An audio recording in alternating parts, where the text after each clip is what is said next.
Andrew Calista, Evan Brooks. This is Memorial Stadium after Penn State's dominate the Illini, and again, 30-13.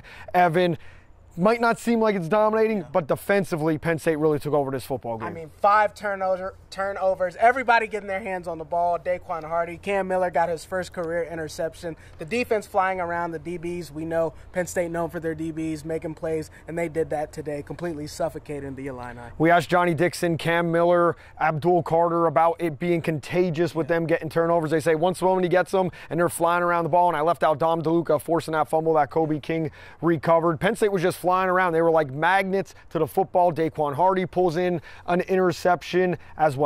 Yeah, I mean, how could you not? You know, once you see one of your guys get one, you know, you want to be the next one to get a pat on the helmet or whatever they do. No turnover change, things like that. Just good, hard, dominant football from the secondary, and that's what you love to see, especially going into next week. Playing Iowa, coming out here to Illinois, you know, not the greatest of crowds, even though the crowd was pretty good today. Coming out here, Drew Aller's first start, defense dominates, can't ask for much more. No turnover change, but Abdul Carter in the postgame rocking a linebacker U.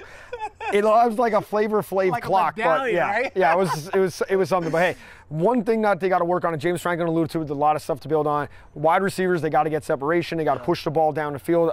By my count, they've only thrown like 2-3 passes downfield over 20 yards this year, and I feel like that's creating a lot of guys at the line of scrimmage, not allowing Nick Singleton and Katron Allen to bust a couple big runs. And Nick kind of alluded to it. The gritty runs, yeah, they want the big ones. They know they got to do the gritty runs, but they want the big runs. Yeah, absolutely. I mean, that's kind of the next step in the progression for the offense. You know, getting your running backs going, who we know are so dangerous and explosive, as we saw last year as freshmen, and then getting the downfield passing game going. You know, Drew Aller hitting intermediate game, short game, quick game, but the next step in his progression is hitting those downfield shots. He had KLS wide open for about a 40-yard touchdown, kind of missed him. So, you know, those are the things you're going to have to work on and have to hit later in the season when you face the Ohio States and Michigans, if you want to compete and be a national championship contender. Yeah, it is a progression. Drew Aller's first road game, and you walk away 30-13 victors. Upsets are happening all the time in college football. Winning is not a bad thing, and James Franklin, they like to celebrate the wins. They do that as they go into the stands, or I shouldn't say into the stands, high-fiving all the Nittany Lion faithful